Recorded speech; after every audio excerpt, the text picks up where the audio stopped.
Siamo oggi qui in centro a Bassano a chiedere ai bassanesi che cosa pensano della zona arancione e se vorrebbero ritornare in zona gialla. Andiamo a sentire.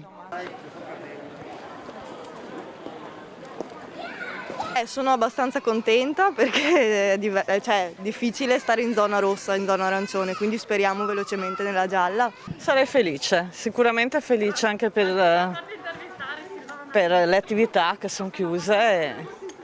Parlo in prima persona perché ho una figlia che ha un'attività e ormai la sofferenza è enorme. Non bisogna correre, l'importante è che i numeri diano tutti i risultati giusti. Non vedo l'ora di entrare in zona gialla.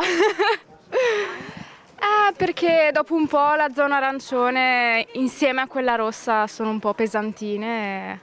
Speriamo il prima possibile. Sarebbe una buona cosa.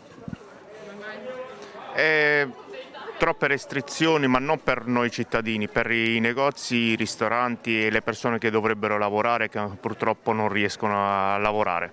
Io penso che non mi interessa la zona gialla o la zona arancione, spero che finisca questo incubo, basta, che rimanga anche arancione. Speriamo che finisca presto.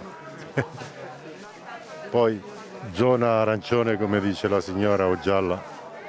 Il vaccino, appena fatto,